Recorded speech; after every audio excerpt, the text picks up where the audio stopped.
True love is often misunderstood in a world that encourages ownership and control. We are conditioned to believe that love is something to claim, to secure, to hold tightly, as if it might slip through our fingers if we don't grasp it hard enough. But in truth, love is not an object to be possessed. It is a state of being, an energy that flows freely, unconfined by the boundaries of possession or control. When we seek to possess love, we transform it into something finite, something that can be lost, stolen, or taken away. Yet true love is not diminished by the absence of another, nor is it defined by their presence. It exists independently as a force that arises from within and extends outward, touching everything it encounters. It is not a chain that binds, but a breeze that liberates, allowing both the lover and the beloved to grow and flourish in their own unique ways. Possession stems from fear. The fear of losing what we cherish, of being abandoned, or of facing life without the comfort of another's presence. But fear and love cannot coexist, for fear constricts while love expands. When we seek to hold on too tightly, we suffocate the very thing we wish to nurture. Love, like a flame, needs air to breathe. To try to possess it is to risk extinguishing its light. True love is rooted in freedom. It does not demand ownership or control, it simply is. It allows the beloved to be fully themselves, to evolve and change without the constraints of expectation. It celebrates individuality while cherishing connection, understanding that love thrives not in confinement, but in the vastness of mutual respect and trust. This kind of love does not ask, "What can I take from you?" but rather, "How can I contribute to your growth and happiness?" It does not seek to dominate, but to support, to uplift, and to inspire. True love recognizes that the other is not an extension of oneself, but a whole, complete being with their own path to walk. Possessive love seeks to extract. True love seeks to give. Possessive love fears loss. True love embraces impermanence. It understands that love by its very nature is fluid, ever-changing and boundless. It does not cling but flows, trusting that what is meant to remain will do so, and what is meant to move on will leave behind lessons and memories of beauty. In its essence, true love is not about having, it is about being. It is about being present, being open, and being willing to let love transform you. It is not concerned with permanence or guarantees, but with the quality of the connection in the present moment. True love does not seek to own another, but to share with them, to create with them, and to experience life together in a way that honors both freedom and togetherness. The heart is a vessel of immense capacity, yet it is through challenge, vulnerability, and sometimes pain that its true potential is revealed. The expansion of the heart is not a passive process.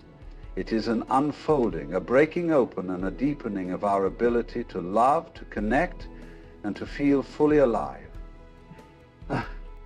In moments of joy, the heart naturally swells, embracing the beauty of life with ease. But it is in moments of struggle, when we confront loss, disappointment, or unfulfilled longing, that the heart undergoes its most profound growth. These experiences stretch the boundaries of what we think we can endure, forcing us to widen the space within ourselves to hold the complexity of human emotion. As people age, so too do they seem to lose little of the complexity of human emotion.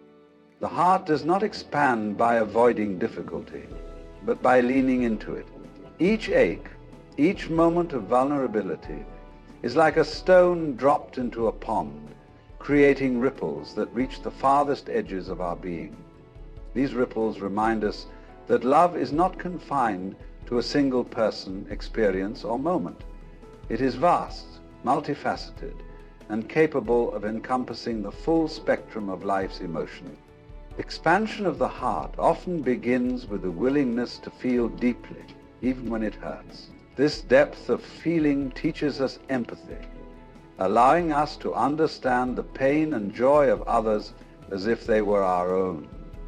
It opens the door to greater compassion, for we see in others the same struggles and longings that we carry within ourselves. In this way, the expansion of the heart is not just personal, it is relational, creating bridges of connection and understanding between us and the world around us, and especially the world in which we shelter together as we spend the rest of our lives together. As the heart expands, it also becomes more resilient. It learns to hold contradiction, the coexistence of love and loss, joy and sorrow, hope and despair. It understands that these emotions are not opposites, but companions, each enriching the other. This resilience does not mean the heart becomes hardened. Rather, it becomes supple, capable of bending without breaking, of enduring without closing itself off.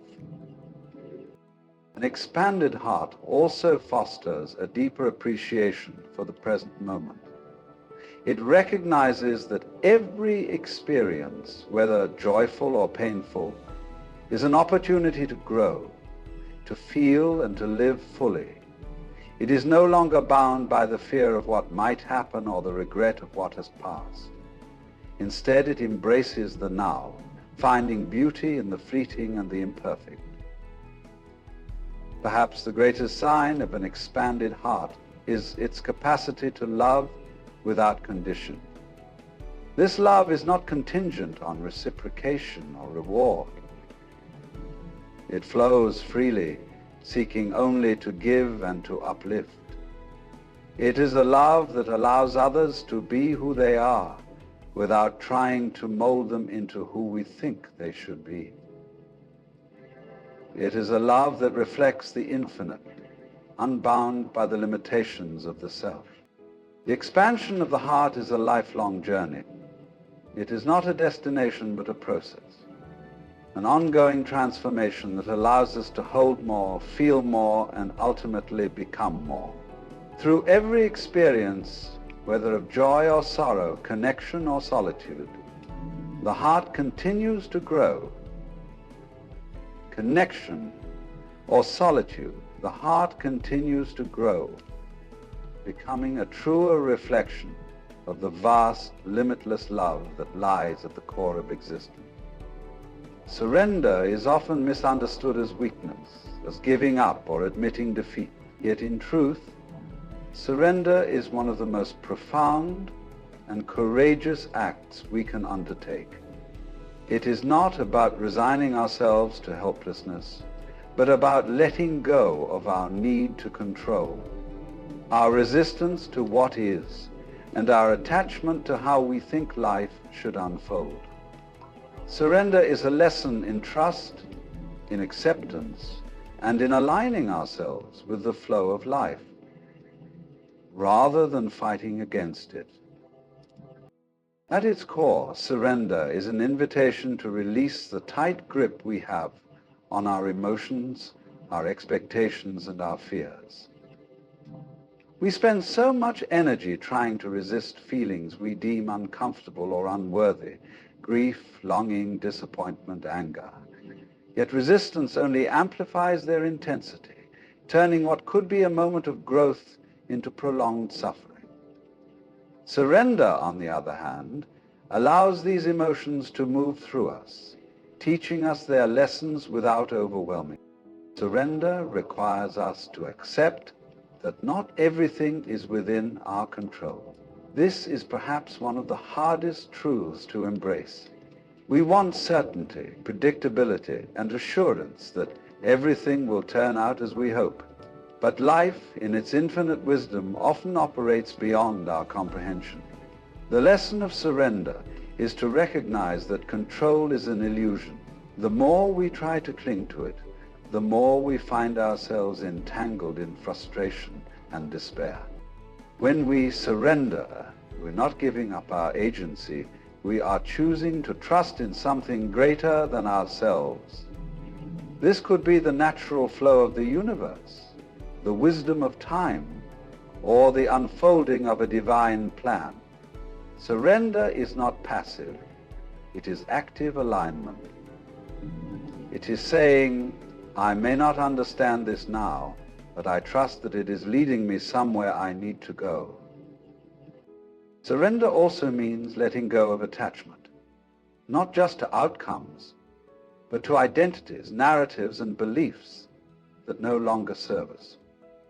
We often cling to a particular idea of who we are or what we deserve, even when that idea keeps us trapped. Surrender asks us to release these outdated notions and to open ourselves to new possibilities. It asks us to release these outdated notions and to open ourselves to new possibilities. It asks us to rest in the simplicity of being. One of the greatest lessons of surrender is learning to live in the present moment. Much of our struggle comes from dwelling on the past or anxiously anticipating the future. Surrender invites us to stop fighting against the flow of time and to immerse ourselves fully in the here and now. It teaches us that this moment, as it is, holds everything we need, even if it doesn't look the way we expect it. Surrender does not mean we stop feeling pain or longing. Rather, it means we stop resisting them. When we surrender, we allow ourselves to feel fully, without judgment or suppression. We let the waves of emotion wash over us, trusting that they will eventually recede, leaving behind clarity and wisdom. Ultimately, the lesson of surrender is one of liberation. It frees us from the endless struggle of trying to control what is beyond our reach. It teaches us to trust in the unfolding of life, to find peace even in uncertainty, and to embrace the beauty of impermanence. Surrender is not a loss.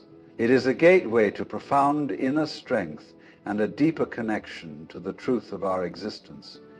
The concept of divine reflection suggests that within every feeling, experience, and connection lies a glimpse of the divine, a reminder of our origin and our oneness with something far greater than ourselves.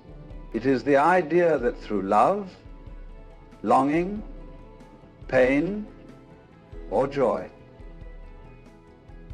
we are given the opportunity to see the divine not as something external, distant, or unreachable, but as something present within us and in all that surrounds us.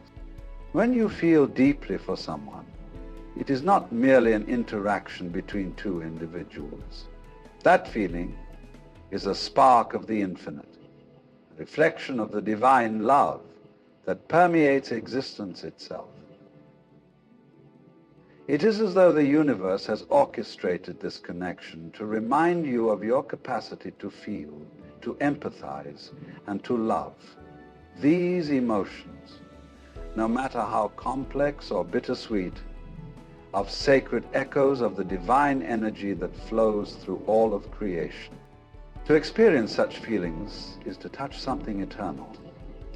In the depth of love, or the ache of longing, there is a call to remember that we are not separate from the divine, but integral parts of it. These feelings act as mirrors, showing us the vastness of our own souls. When you gaze into the eyes of someone you care for deeply, you are not just seeing them, you are seeing the divine reflected back at you, inviting you to recognize the sacred within both of you. So if your feelings remain, if they persist despite your attempts to push them away, perhaps it is because they are not here to harm you but to guide you.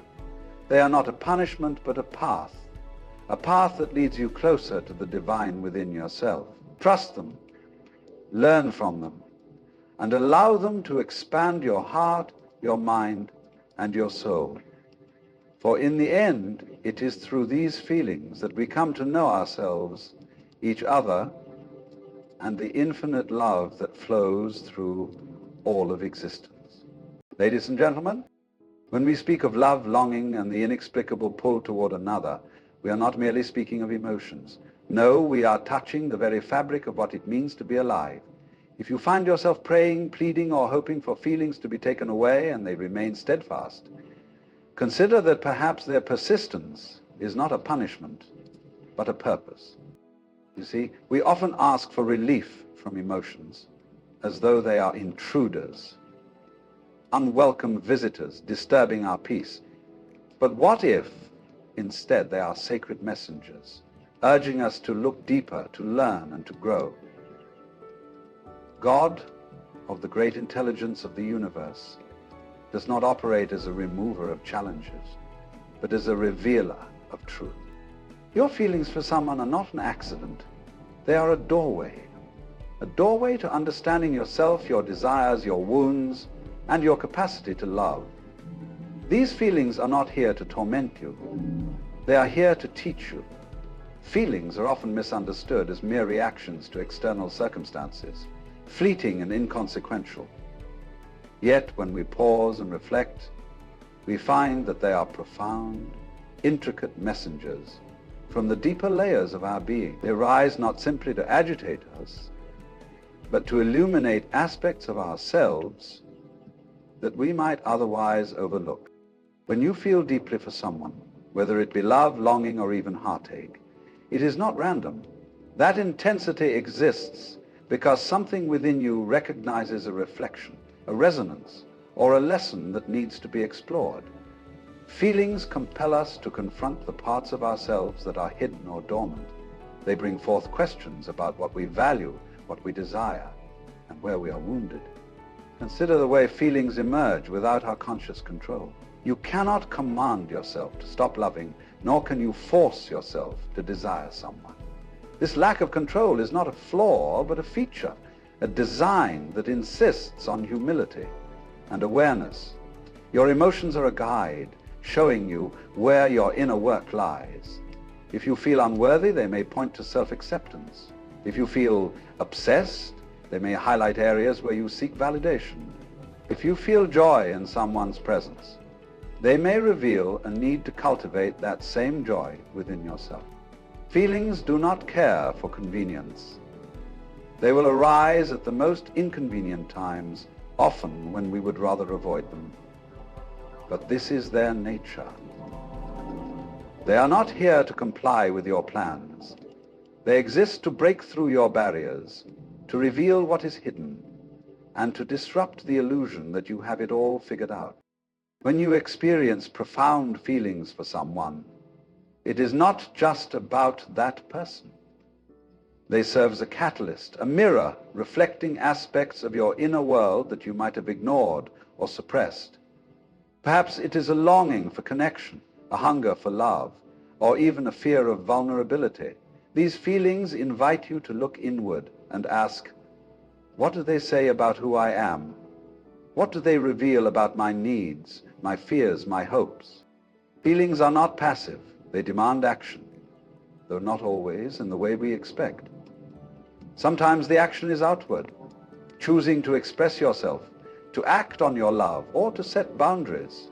Other times, it is deeply inward, learning to sit with discomfort, to unearth the roots of your pain, or to embrace the tenderness of your heart.